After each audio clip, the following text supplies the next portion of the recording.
आज का motivational quote जो आपको ऊर्जावान बनाएगा और चेहरे पे मुस्कान को लेकर आएगा। हेलो नमस्कार साथियों, आप सभी को टारगेट विद नित्यम के चैनल में दिल खोल करके स्वागत है। जैसे में आपको लगातार पता चल रहा है कि टारगेट विद नित्यम चैनल से जीके जीएस का सीरीज दिया जाता है जो सभी परीक्षाओं के लिए महत्वपूर्ण है। आप जिस भी एग्जाम की तैयारी कर रहे हो, लाइक बीपीएससी शिक्षक भर्ती, बिहार पुलिस, बिहार दरोगा, बिहार एसएससी, रेलवे, बैंकिंग या डिफेंस एग्जाम, वे तमाम परीक्षाएं जिसमें जीके जीएस का सवाल बनता है, उन सभी परीक्षाओं के लिए वीडियो महत्वपूर्ण होगा। महत्वपूर्ण होने का पीछे का कारण क्या है कि जो भी इस चैनल से सीरीज जीके जीएस का कराए जा रहे हैं वे सभी लूसेंट बुक के प्रीवियस ईयर के सवाल हैं। लूसेंट बुक के प्रीवियस ईयर के सवाल हैं और वे सभी सवालों का तमाम डिस्कशन कराया जाएगा जिससे आपकी आगामी परीक्षा में एक भी जीके जीएस का सवाल छूट ना पाए और उनके प्रश्नों के साथ साथ उनको ऑप्शनों का भी तमाम डिस्कशन किया जाएगा जिससे एक भी प्रश्न छूट ना पाए। प्रश्नों की शुरुआत करने से पहले मोटिवेशनल लाइन से हम कुछ शुरुआत करना चाहते हैं कि जो सफर की शुरुआत करते हैं वह मंजिल को पार करते हैं, कि जो सफर की शुरुआत करते हैं वह मंजिल को पार करते हैं। एक बार चलने का हौसला तो रखो मुसाफिरों के, तो रास्ते भी इंतजार करते हैं। चलिए आपकी ज्यादा समय की बर्बादी नहीं करेंगे, सबसे पहला सवाल से हम शुरुआत करते हैं। सबसे पहला सवाल आपको कुछ इस प्रकार स्क्रीन पे नजर आ रहा होगा। सबसे पहला सवाल कहता है कि पाल वंश का संस्थापक कौन है। आपको खास जानकारी के लिए बता दें कि जो पाल वंश का संस्थापक है उनका नाम है धर्मपाल। जो पाल वंश का संस्थापक है उनका नाम है गोपाल। उनका नाम क्या है? गोपाल।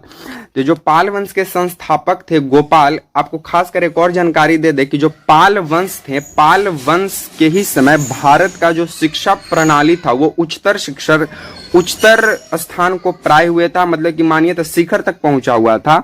और जो पाल वंश के संस्थापक थे गोपाल, इनके द्वारा उदंतपुरी कहाँ है? बिहार शरीफ में पड़ता है, नालंदा जिला में। तब पाल वंश के जो संस्थापक थे गोपाल, उनके द्वारा उदंतपुरी में महाविहार की स्थापना किया गया शिक्षा ग्रहण करने के लिए। दूसरा ही जो पाल वंश के शासक थे जिनका नाम था धर्मपाल के द्वारा भागलपुर में विक्रमशिला विश्वविद्यालय, कौन सा? विक्रमशिला विश्वविद्यालय की स्थापना किया गया था।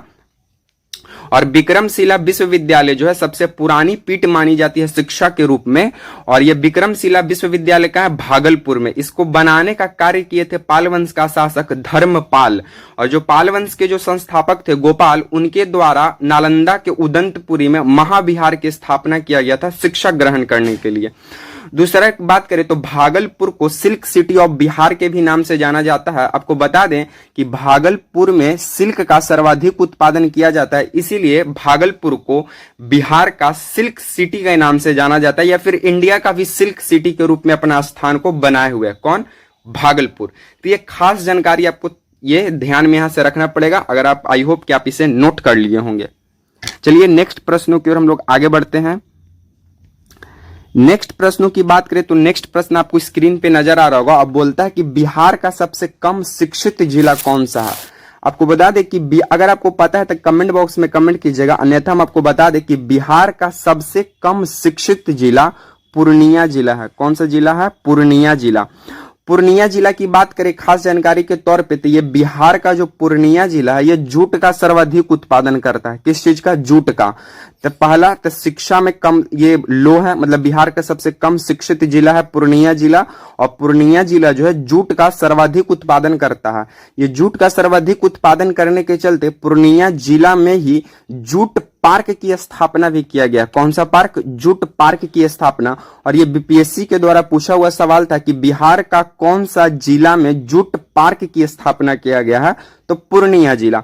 बाकी कुछ खास जानकारी की बात करें तो पूर्णिया जिला शिक्षा के मामले में सबसे कम है, इसीलिए पूर्णिया जिला के प्रत्येक पंचायत में लाइब्रेरी की सुविधा दी गई है जिससे बच्चे लाइब्रेरी में शांत माहौल में शिक्षा को ग्रहण कर सके।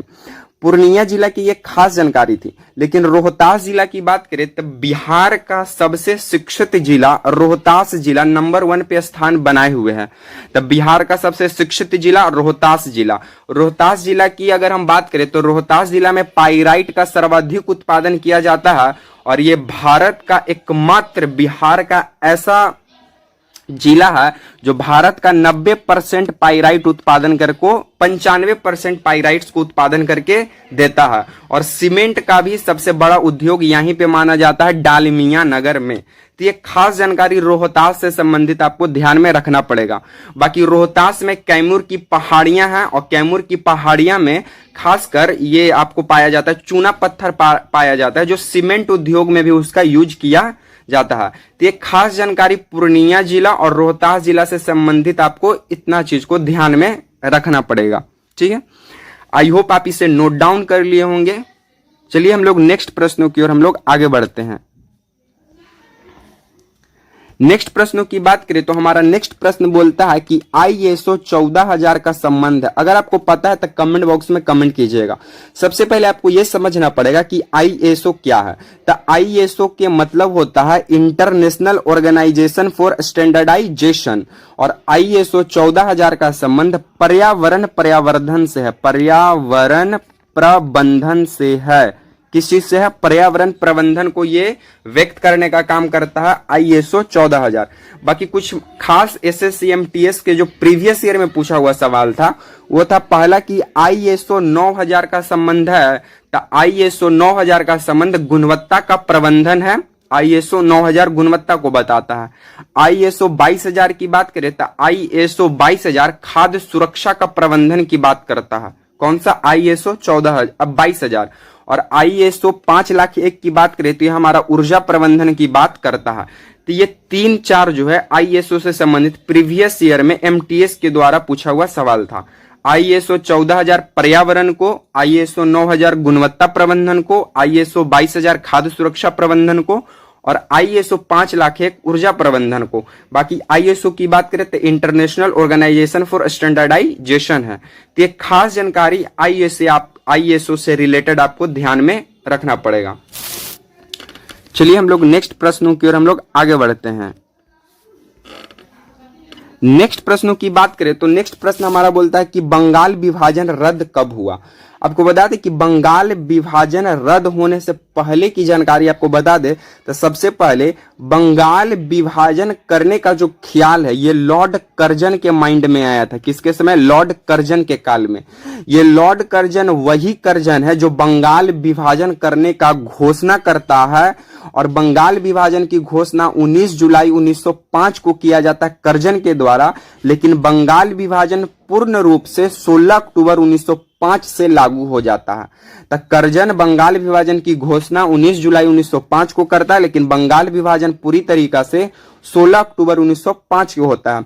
बंगाल विभाजन के उपलक्ष्य में बंगभंग आंदोलन की शुरुआत होती है। बंगभंग आंदोलन की शुरुआत होती है और यही बंगभंग आंदोलन को स्वदेशी आंदोलन का भी नाम दिया गया।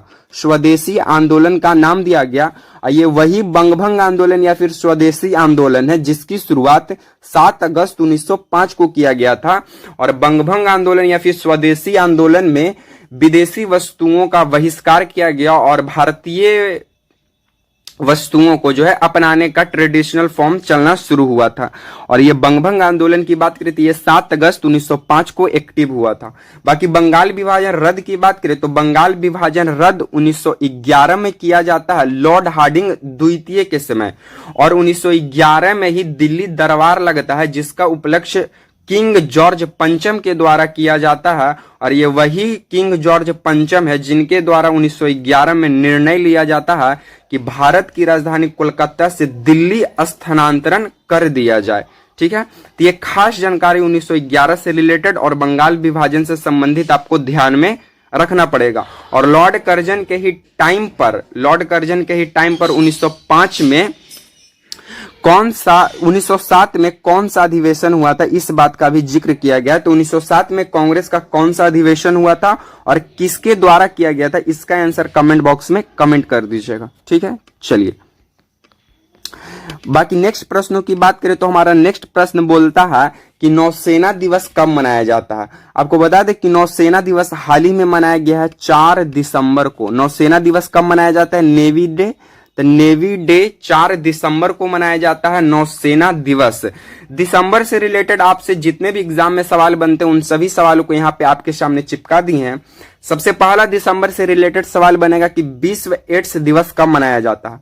तो विश्व एड्स दिवस 1 दिसंबर को मनाया जाता है। विश्व मृदा दिवस 5 दिसंबर को मनाया जाता है। विश्व एड्स दिवस 1 दिसंबर, विश्व मृदा दिवस 5 दिसंबर, नौसेना दिवस 4 दिसंबर और मानवाधिकार दिवस 10 दिसंबर को मनाया जाता है।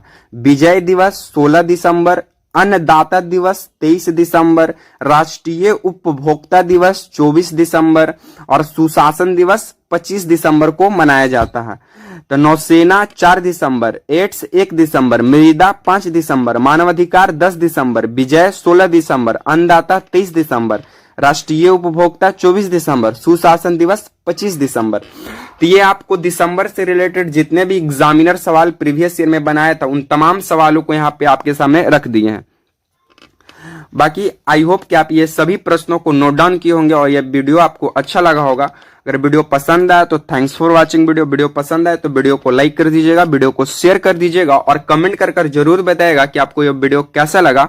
इसी तरह की सीरीज के साथ आपसे मिलते रहेंगे नेक्स्ट वीडियो में। तब तक के लिए आप तमाम साथियों को जय हिंद।